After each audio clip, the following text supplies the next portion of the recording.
Well, thank you very much, and it's rather good to have a Greek audience. As some of you may be aware, I've had a fair bit of internet traffic and email traffic with a variety of Greek people over the last few months, not to say business organisations and trade unions as well, because I have expressed, I think, some considerable concern about what's being done to Greece. And I frankly think what's being done to Greece is humiliating, disgusting, and plain wrong. So I'm particularly pleased to meet the youth wing of Laos, who gave me an award last year, so thank you very much indeed for that, and to come and present this initiative. And I do agree that we do need a Europe in which we cooperate together and work together, and therefore it is absolutely logical that young people in Europe should want to try and do the same thing.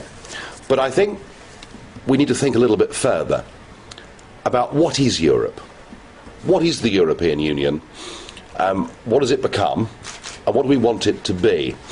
And we must remember the origins of this project. You know, two utterly ruinous and disastrous world wars, which you as Greeks know all about.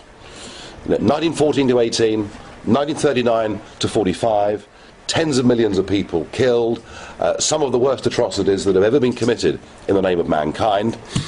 And the French in particular, feeling that as the Germans invaded them in 1870, again in 1914 and again in 1940, something had to be done to try and stop these dreadful things from happening. The analysis was that it was the creation of nation states that caused wars, and that what must be done through a project of friendship and political integration was effectively the abolition of nation states and the creation of a new European identity. And those behind the project thought that would guarantee peace forever. Now, there are one or two difficulties with this concept. Whilst it's well-intentioned, we should remind ourselves that communism was well-intentioned. I mean, the ideas behind Marx and behind communism were to make the world a better, happier place. It turned into a catastrophe and a disaster, and indeed the Soviet Union finished up killing 40 million of its own citizens. The difficulty with this European project is that it was sold to all of us as being about trade, being about friendship, and being about cooperation.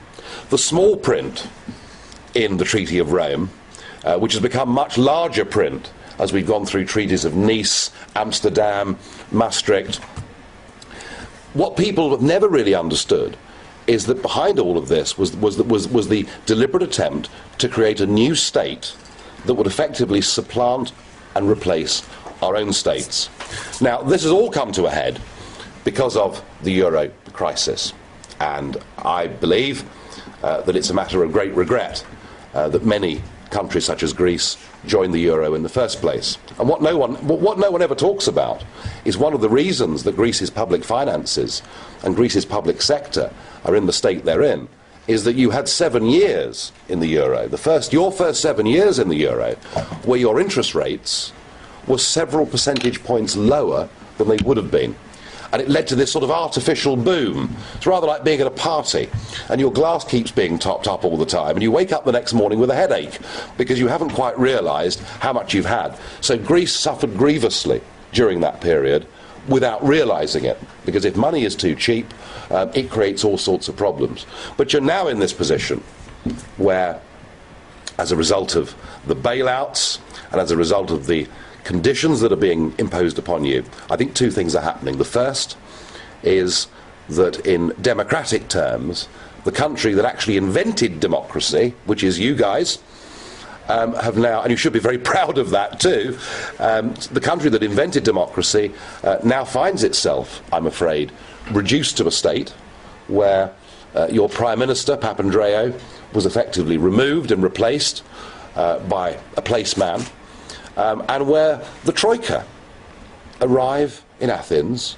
and tell your current government what they may or may not do. That is, frankly, in democratic terms, humiliating.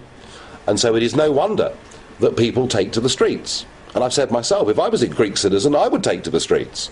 Because the whole point about democracy, and the reason democracy works, is that it acts as a safety valve.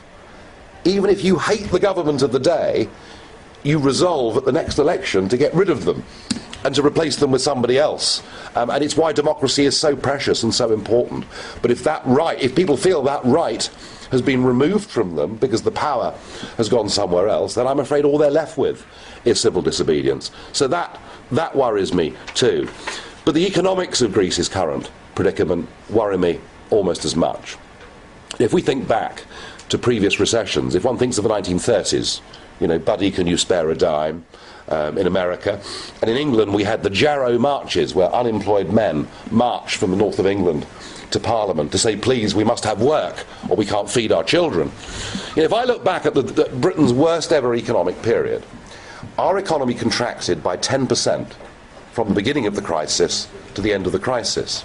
The Greek economy has contracted by just over 15% in the last 5 years. The worst news is, if we look at the fourth quarter of 2011, we see that rate of decline has now accelerated to an annualized rate of 7%. So by the end of this year, the Greek economy will have contracted from top to bottom, from 2008 to the end of 2012, by something like 25%. This is impossible. This is completely and utterly impossible. You already have 50% youth unemployment. 1 in 4 private businesses has gone bust. And the medicine that you're being made to take is more austerity.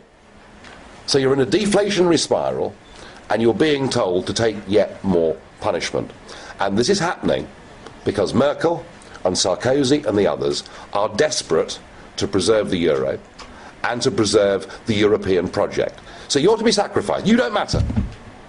Greece doesn't matter. The people of Greece don't matter a damn compared with the well-being of the euro project. And I think, frankly, what you have been made to sign up to is going to destroy you completely economically. I think it is as grim as that. Now the question is, what are the alternatives? And alternatives are very, very difficult. I remember when Argentina was pegged against the dollar, she found herself in a really impossible position. But the day before, in 2001, the Argentinians broke the peg with the dollar. Something like 80% of Argentinians wanted to keep the peg and didn't want devaluation. And the situation in Greece today is the same, that most people in Greece want to stick with the euro and not go back to the drachma. And the reason is that if you go back to the drachma overnight, your money is going to be worth 60% less overseas than it currently is. And that is a very bitter and a very unpleasant pill to swallow. But I think it is something that you are going to have a debate about, because these people here are not going to change the rules. These people here are not going to give in on their austerity packages. They're not going to give in with their continual, frankly, humiliation of your country.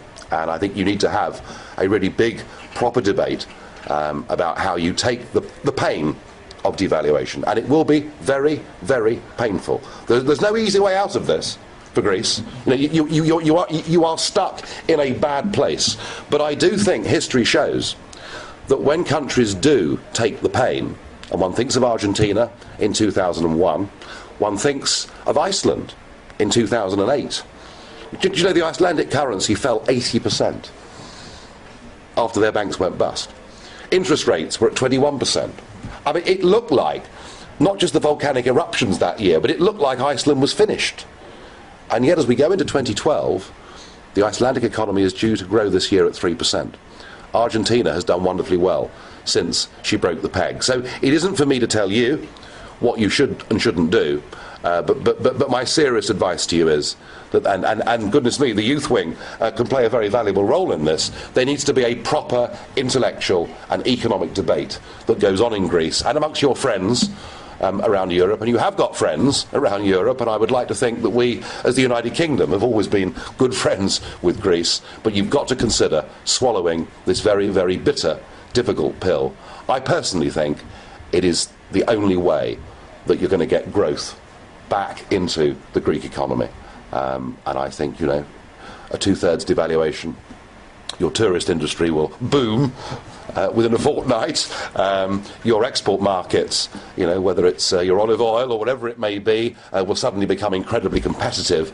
And I think at some point in the next year or two, that is what you're going to have to face up to. I, for my part, will encourage this initiative, and you have my assurance on that.